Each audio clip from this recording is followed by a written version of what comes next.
Spotchka time. Sexy young Adam Driver with his shirt off. But no, Bob didn't do it. Screechy, squealy, anime girl. I can go back and watch Droids episodes from the 80s. Maybe this is my official Star Wars get off my lawn moment. Welcome to Galactic Initiative. I'm your host, Jeff. Joining me after an extended hiatus, Grand Admiral Sean. Welcome, Sean. Hello, my friend. In this video, the Grand Admiral will wax poetic about upcoming Star Wars productions, some that will be and some that will never be.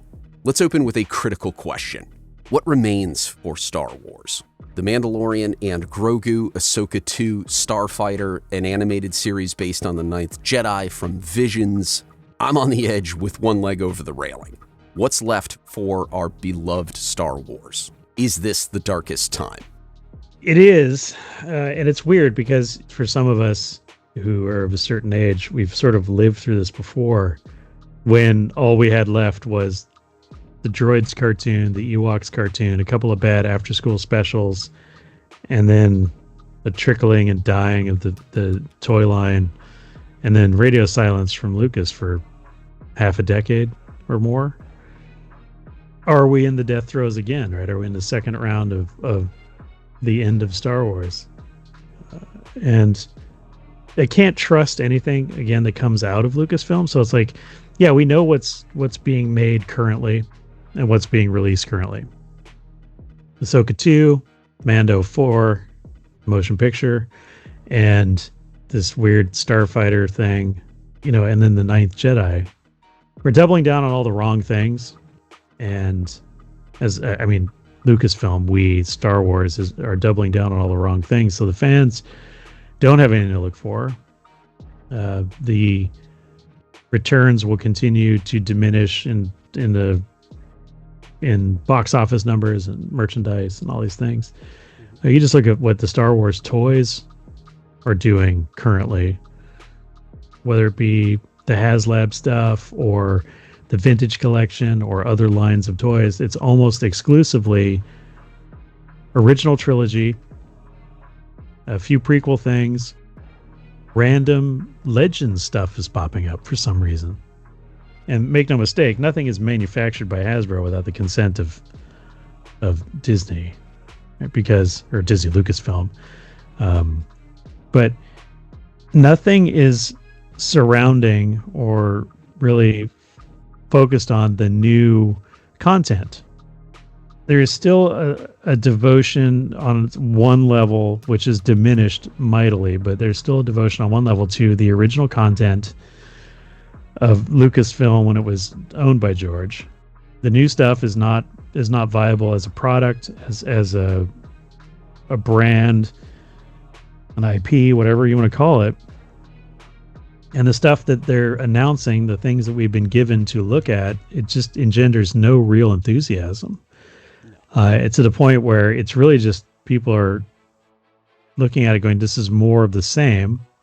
Continuations of already failed products like Ahsoka and Mando, which sadly started off very strong, but diminished over its 3 seasons. And now we think that somehow it's going to be revitalized and we're all going to love it again because he just took season 4, trimmed off some of the fat and mashed it into a full-length feature film.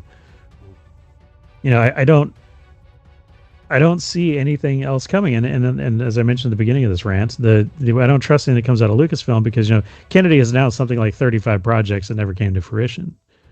Sometime next year when we're in the death rattle of Ahsoka 2, people are just going to they'll announce something, right? They'll say, oh, something's coming out, or we're going to make this new show, or we're going to make this new movie or video game or whatever. It'll be met with immediate distrust, right? Because at one time when Lucasfilm said, hey, we're going to make this show, everybody's like, oh my God, I can't wait. And then you never heard about it again. They made all these announcements at Celebration. Let's see how many of them last until the next Celebration, right? Mm-hmm. And most of them don't. I don't think there really is any hope. And it's got to be the end of Kennedy's tenure this year, next year, whatever. Whenever her contract ends. She's now said, so it should end most of the speculation that she is going to leave soon. And because we've been gaslit 1,000 times by announcements that she's going to be fired after every failure of a TV show, after every failure of a movie, after the failure of the Star Cruiser hotel resort thing, the billions and billions wasted by Lucasfilm, that she was going to be fired. She hasn't. So she's finally come out and said she's leaving. Okay, great. That's the one thing we have to look forward to.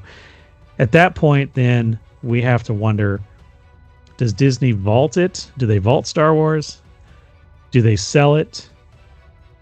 Or do they try and replace Kennedy with someone who actually cares about the IP in the hopes of reviving it and making money off of it? But by then, will it be too late? Will the damage have been done?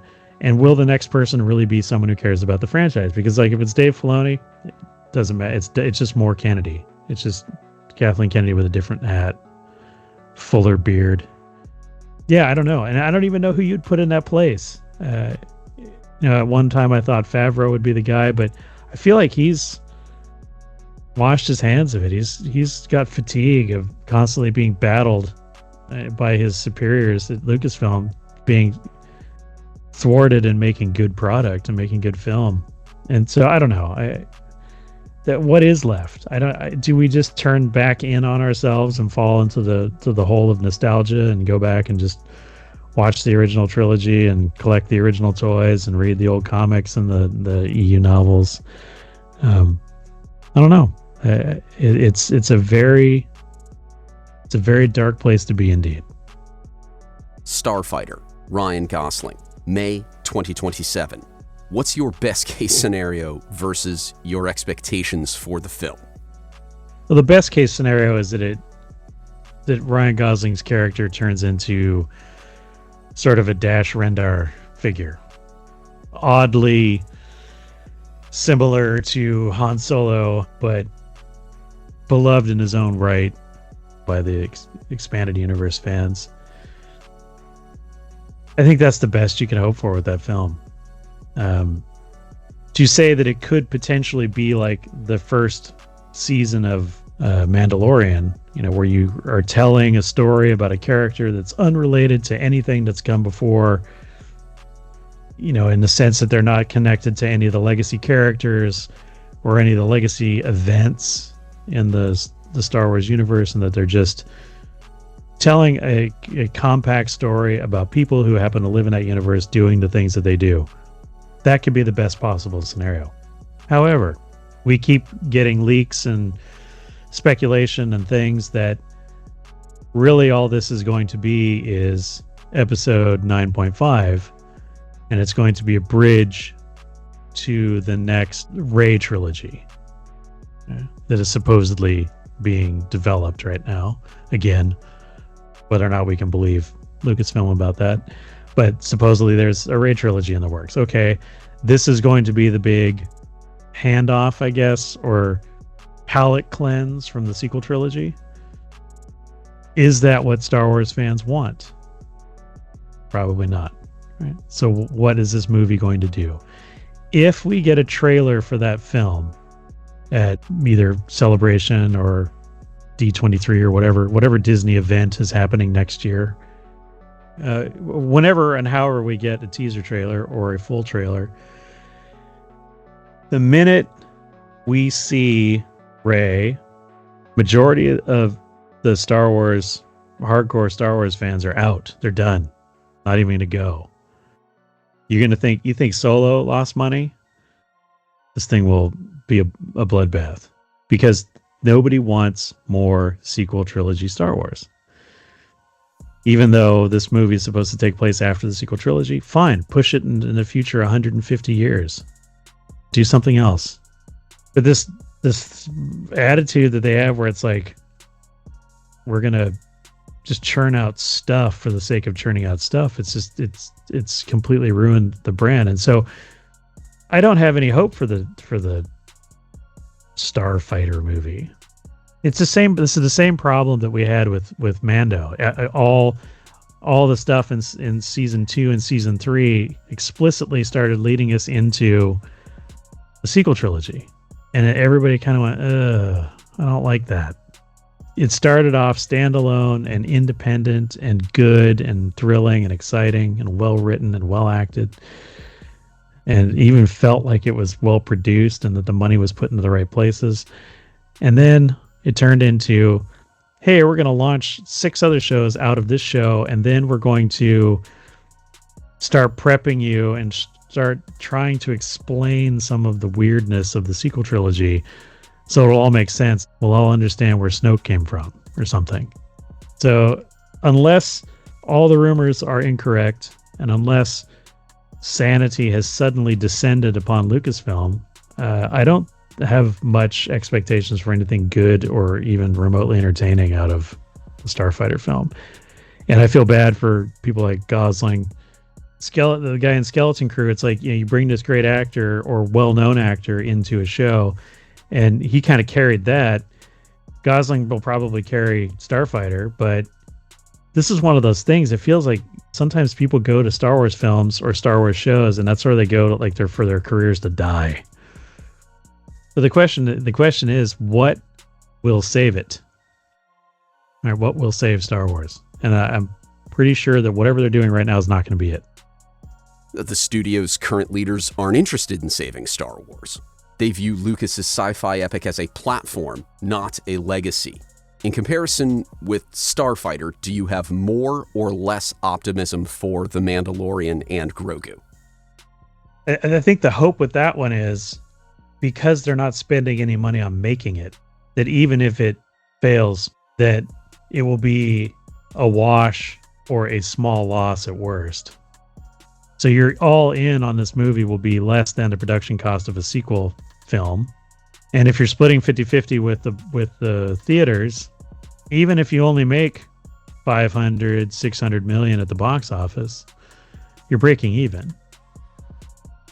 And 500 million is 1 billion off of the last movie.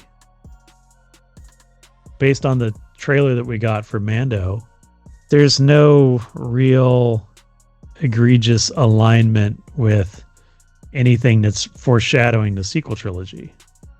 So I don't know. I think that even if it is a failure, that it's the least damaging financially of the recent string of failures. When you talk about the money spent on Acolyte, the money spent on the sequel trilogy, and of course the recent revelations about the cost of doing business on Rise of Skywalker. I mean, we all know, Solo was a complete bloodbath, despite what everybody wants to tell you. I mean, they basically filmed that movie twice, paid for a whole different, directing and producing team, as well as new actors for that movie to replace other actors that couldn't come back for reshoots. 80% or something like that. The film was reshot, right? All this stuff, like that movie, we will never truly know, at least probably not in our lifetimes, until the great expose is written after Kathleen Kennedy dies or whatever. We're going to find out exactly how many hundreds of millions of dollars were lost on Solo. But if they can just do this one, they're like, hey, we're going to shoot an entire film in the volume, and it's going to have the same 5 people in it, and no costume changes, right? None of that. We'll have a couple of ugly rubber puppets, and we'll do yoked Jabba in the computer and make it look bad. Like, they might come out of this, not hurting themselves financially. And I guess at this point, for Disney, that's going to be a weird win. Look, we made a Star Wars that didn't cost us $1 billion in losses. We can do movies. Right? I don't know. It's going to be this weird self-congratulatory thing. It's like we didn't kill ourselves with this one or whatever. And that's going to be the measure of success, I think, for the Mandalorian and Grogu movie. It's going to be that it lost less or didn't lose any money at all than the previous films. And that's really sad when you think about it. Visions 3. You watched 2 chapters. What did you think of them? It's just as bad as the previous stuff. I watched the 2 episodes. For full disclosure, I enjoyed the duel, and so seeing that there was a second episode of that, or sequel, or whatever you want to call it, I was intrigued by that. So I watched that one. Was not bad. I found the duel and in the season 1 to be one of the best entries into the whole thing, quite frankly. And so seeing the sequel to that wasn't bad. Again, having to divorce yourself from the reality of these shows in acknowledging that they don't really take place in any real timeline and you can't fit them into anything else for the most part, even though they try and be attached to certain stuff or occur in certain eras. If you just take them as standalone things, you say, okay, I approached season 1 with this sort of an open mind on that. I was like, okay, I'm going to watch these. By the end of season 1, I was like, if they ever do any more of these, I'm going to be angry. And of course, they came out with season 2. I was angry. I wasn't going to watch season 3, but then they're like, oh, hey, the only one you liked has a sequel. I'm like, okay, I'll watch that one. And then the other one I watched is this Ninth Jedi. And the only reason I watched that is because we're supposed to be getting an animated series based on this. So I had to watch that one from a critical standpoint of, okay, what can I expect from this new show? What's the production quality going to be? What's the story going to be? Is it anything I'm going to care about? Right? Am I going to be interested in this? So I watched it. And it's the same animation as Resistance. It's the exact same. I don't even know how you would describe it as animation. It's all done in a computer. Everything's computer rendered. And you can tell it's got that weird computer shine on it as opposed to real animation. So even though the character design is very much in the anime style, as is the voice acting, the artwork quality is very much in the Resistance style, which is cheap and disappointing. The fact that this show is the main character is a young girl. Okay, here we go. Kathleen Kennedy, right? And it's young girl self-doubt, overcome self-confidence issues and becomes great Jedi. Great, fine. At least she has challenges to overcome, unlike Rey, so I'll let that pass. But her character is so annoying. Just nails on a chalkboard annoying. It's that constant screechy, squealy anime girl. Just stop, please. Again, I watched it purely out of curiosity to see what's coming with this new TV show, and I'll tell you, I'm probably not going to watch that. The stakes were never fully laid out. Why is it important that we find this girl's father other than just finding her father? Why, I don't know. It's maybe this is my official Star Wars get off my lawn moment.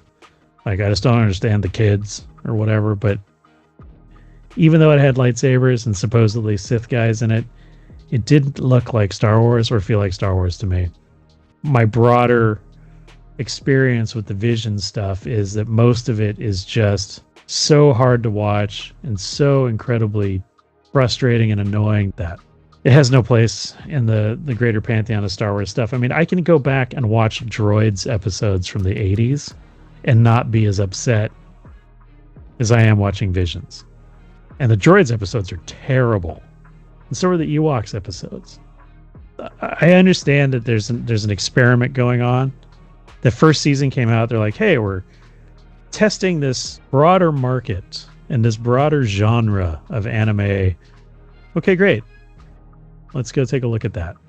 There's a video out there on YouTube. I'm sure everybody's seen it, and all 5 people are listening to this particular episode have probably seen it. But there's a guy out there who did an anime version of a X-Wing TIE Fighter dogfight. That's the kind of Star Wars anime you want to see. Something that feels like Star Wars, something that is related to the Star Wars universe, something that is telling a story, again, about characters that have nothing to do with Luke Skywalker and his family, have nothing to do with Jedi.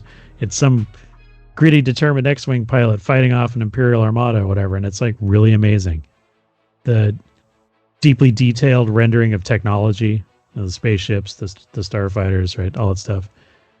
That was made by a fan. It's maybe, like 8 minutes long or something like that. It's the best Star Wars anime you'll ever see, hands down. Whatever Lucasfilm is putting out it's almost like fan film / art house / social experiment. So there's a movie that came out, I want to say in the 60s. It's called Magnificent Men and Their Flying Machines. And there's a scene in there. It's about an air race, but London to Paris air race back in the early days of flight, right? And it's a comedy, and it's actually really quite good. But there's a scene in there where the Japanese participants are designing a new plane for this air race. And so they have all these models of the current airplanes, and they kind of start taking a piece off of one and a piece off another, and they kind of put it together, and then they put the Japanese flag on it. They're like, this is what we're going to make, right? We're going to Frankenstein all these planes. We take the best parts of all these other planes when we get to make a plane. And I feel like Visions is kind of that moment. They're like, hey, we've got this great popular cartoon going in Japan about like Angry Bird looking pigs. But what we're going to do is we're going to put a Boba Fett helmet on one of them. And we're going to make it a Star Wars. And everybody's like, yeah, that's a great idea. So we'll take a piece from this and a piece from that. We'll put it together and we'll put it on TV. We'll call it Star Wars Visions. And then we'll see what happens, right? I don't know if it's a cultural translation thing or if it's an age thing or whatever, but it doesn't hit. It doesn't feel like Star Wars. It doesn't resonate in any way. And I think even for a lot of people, like the expanded universe folks who are out there sort of in the hinterlands of Star Wars lore and dealing with the children of minor characters and all this stuff, and they're still Star Wars because they're related in some way to the universe. Right? They fit in. And these shows do not fit in any way. And I know that people are out there shouting right now going, well, yeah, Sean, it's not supposed to. That's what they said. Don't you like different? It's like, yeah, I love different. What I don't like is shit. And this stuff is shit. And there's plenty of good anime out there. There's plenty of good storytelling. I mean, you were just talking about the K-pop Demon Hunters or whatever, right? Like there's good stuff out there. And again, stuff that's kind of wild and weird that we think shouldn't work, but it does. There's stuff that comes out of that genre that is great. But it feels like, again, Lucasfilm is doing something, and I don't know if it's appealing to the lowest common denominator or if it's trying to be safe, air quotes, and then totally missing the mark. I don't know what it is, but it's like they can't seem to put their hands on anything and produce anything decent. So yeah, I mean, I watched the 2 episodes out of obligation, and then I promptly just turned it off because there's no way. Like, I looked at the thumbnails, right, for the art style, and then I looked at the episode descriptions, and what I got was psychedelic break from reality inside of a stormtrooper's head. Like, what? That's like the last episode in the season. I'm like, no interest. Thank you. And then every other one is like, bounty hunter takes a job, but little do they know something strange is about to happen. And it's like, oh, this again? That's all of last season, half of the first season, and half of this season too. It's like the same silly story. And then it's, I don't know. I'm rambling at this point. I've got PTSD from this shit. And speaking of PTSD, a Ben Swolo film. You and I haven't spoken since Adam Driver revealed the existence of a post-sequels pitch for Raylo Ken's redemption. Driver claims Kennedyfilm approved it, but Bob Iger and Alan Bergman nixed it. Your perspective on a scarred and shirtless resurrection for Kylo Ben. Yeah, so in the words of Kramer, am I crazy or am I so sane I just blew your mind? This whole thing, the Adam Driver film, is fascinating to me. When he was describing or talking about it, it kind of made sense to me. It's sort of in the vein of the redemption of Vader, but there's 2 things that stand out here. One makes me question the validity of the story, and the other one makes me think that it's 100% true. So the thing that makes me question the story is, for a while there, and I don't know if this is because of an NDA or something, but for a while there, Driver was going around making the circuit and talking about, well, Star Wars was fun, but it's over and I'm on to bigger and better things or whatever. I don't know if he was working on this in the background in secret, doing the script writing or whatever, and then taking it to Kennedy as a fully or almost fully developed well thought out business plan or initial business plan. And of course, Kennedy looks at that and she's like, well, these are my characters. This is my trilogy, right? Ben Solo is one of my things. Of course, she's going to greenlight it, right? Of course, she's going to love it because it's out of her creative team created these characters, whatever. But the question is, was he developing this while he was out on the press circuit saying things like, oh, I'm done with Star Wars. Star Wars is done. He's either done with Star Wars or he's not. So if he said he was done with Star Wars and then why suddenly this thing, I feel like it could have been used by Kennedy as sort of a shield to protect her from criticism or to address the criticisms that she's received over the years, saying things like, well, yeah, of course the movies are all crap because Bob Iger doesn't want to greenlight the good ones, kids. Take a look at this. We had this great idea for Ben Solo. It's going to be amazing. And all you lonely housewives can put down your Grogu plushies and you can go back to Ben Swolo and you can talk about his pecs. Like, we could have done this. But no, Bob didn't do it. That's why I should be president of Lucasfilm for another 25 years or whatever, right? And I could fully see that. I am hooped up on Lucasfilm conspiracy theories nowadays. It wouldn't put it past Kennedy for some Machiavellian reason to release this tidbit. But we had this great director and writer, and we had, it was an idea by Adam Driver. He cares so much about his character, and it's all the talking points that we have been on for years. Give us good stories written by people who care about the IP, directed by good, solid, creative directors, solid scripts, fully thought out ideas before they go into pre-production. All the things we've been complaining about Disney Star Wars are all in this story. And then Kennedy can say, well, but you didn't get it because Bob's a meanie. So that's one aspect. It's not real, but it's real enough that you can sell it as a inoculation to criticism against Kathleen Kennedy. So when Mando and Grogu comes out and it sucks, Starfighter comes out and it sucks, and everybody doesn't go see it and they lose all this money, she can say, well, guys, I really wanted to give you that good Star Wars with Swolo, but... And then she can just say, well, until you get rid of Bob Iger, you won't get good Star Wars, right? And it's going to be some weird deflection. The other thing is they did go through this process in the back end, and the reason why they didn't talk about it is maybe because of not wanting to jinx it or not wanting to get into that, another announced project that's going to be canceled saga. So Adam Driver's developing it in the background, and he's got the approval of Kathleen Kennedy, and they come up with this whole package, right? And they think it's airtight and it's awesome. And then they take it to Bob, and Bob is just so dumb that he looks at it and he's like, I don't get it. Didn't he die? Now, to me, that seems very strange because, again, to go back to all the conspiracy theories, right? I mean, you have an entire Star Wars universe where you brought back dead people every 5 minutes. I mean, we're on the 5th version of Darth Maul. Luke died and came back in the same trilogy. We brought back Palpatine. Somehow he returned, right? Why wouldn't you greenlight sexy young Adam Driver with his shirt off? Everybody wants to see that again. It doesn't make sense, but at the same time, it kind of does because Bob Iger is kind of a tool. He really is kind of an idiot.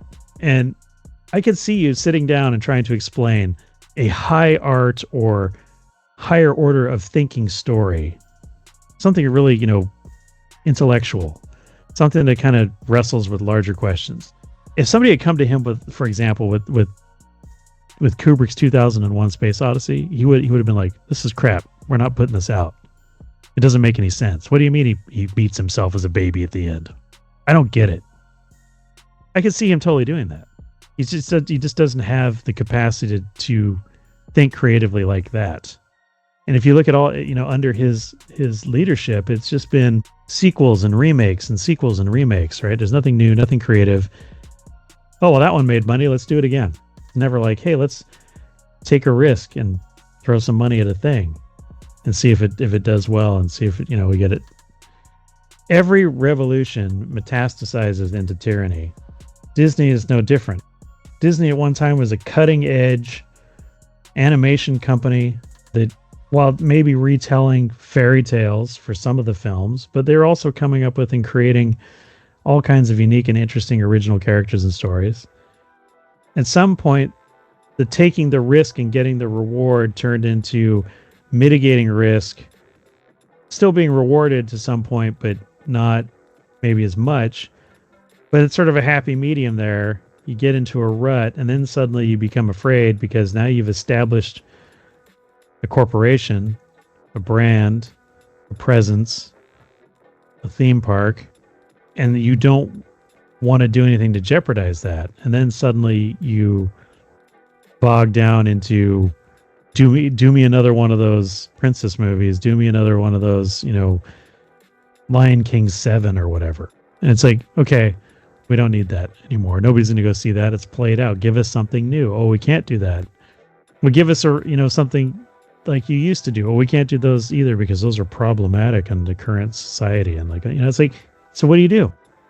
You can't think creatively. You can't do anything intellectual.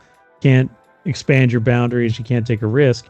And the problem with this stagnant sequel remake cycle that Disney and Lucasfilm have been in, or Disney mostly, is that the money's gone. It's been wasted. We've wasted billions of dollars.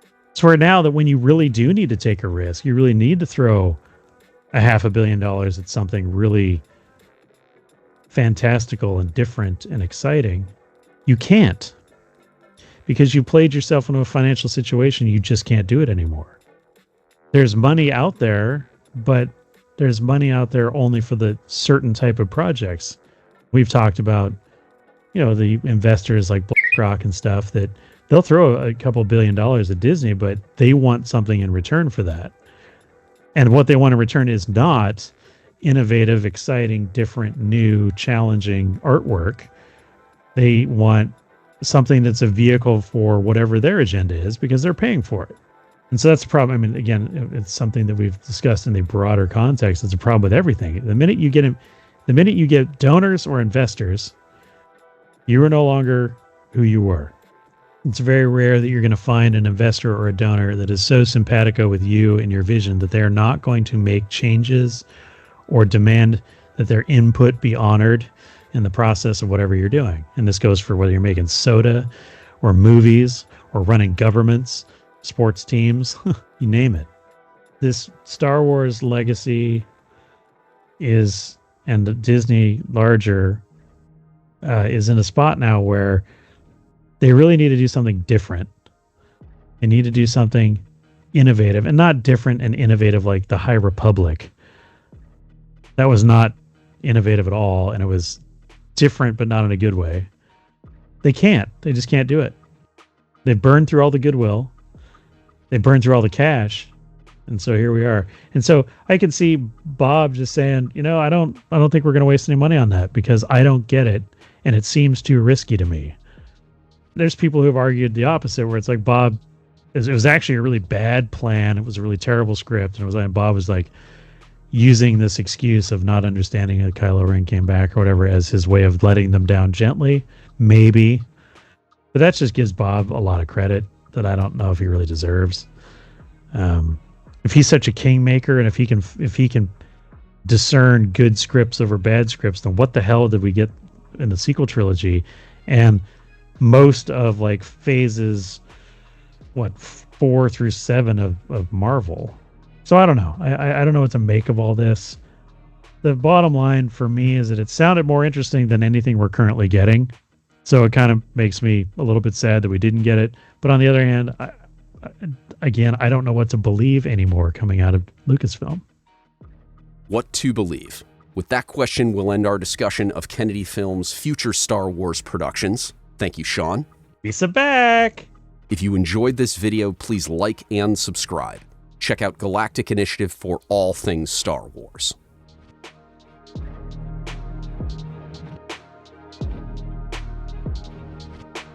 No one respects you